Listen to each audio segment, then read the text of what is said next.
Yep, I know what happened. I know what caused the number 4 cylinder to go bad. So I'll show you again. So right there, see that little plastic piece there? That's a oil sprayer. That sprays oil up underneath against the pistons to help lubricate them and to help keep them cool. But if you look at right here at the number 4 cylinder, it's not even there. It's completely gone. You know, it's on the like number 6, number 5, gone, completely gone. 3, 2, and 1, they're all there.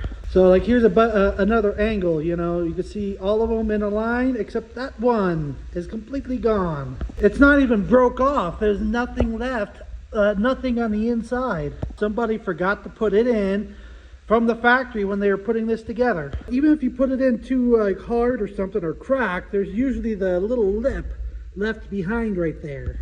But now you can see why, just to be on the safe side, why I wanted to pull it all apart. You know, I was just going to pull the pistons and connecting rods out to put new connecting rods in, or aftermarket ones.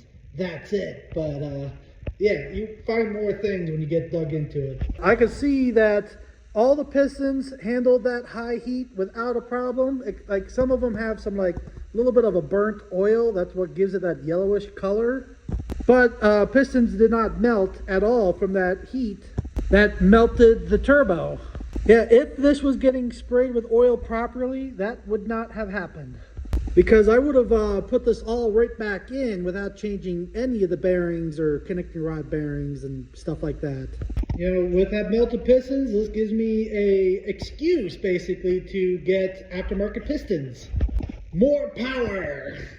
Like, I don't know how much power, like, I will put out with these, like, stock injectors and the way the pump is set up. I could very easily push 800 horsepower.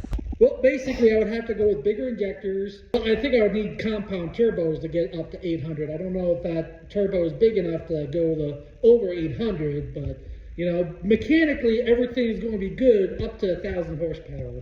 So like at a later date, when I get a stronger differential with traction bars and things like that, then without a doubt, I can push 1,000 horsepower reliably and comfortably without any issues. So really the only thing I gotta be careful with is just not to basically floor it for more than 2 minutes.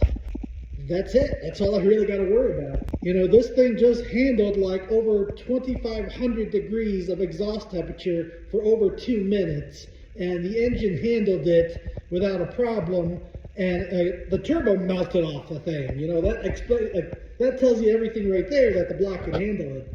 Now, you might be saying, oh, the one piston melted. That's because it does not have the oil sprayer on it. So in turn, it would have handled the heat if it had that in there, just like all the other pistons. That came out unscathed. Like, it literally handled that with stock pistons and stock head. Like, it really makes me wonder what this thing could handle if I have an aftermarket head with those aftermarket pistons I'm going to order. So I'm going to head down to the house, pack a bag, and get ready to head down to West Virginia to work for my company down there. Try to get the money together to pay for all the parts I'm going to need. It's going to be pretty much another $10,000 altogether. And that's if I don't sell my transmission and my old engine blocks. Like, I already spent like $8,000. Plus some of the parts that are not even here yet. But it's okay.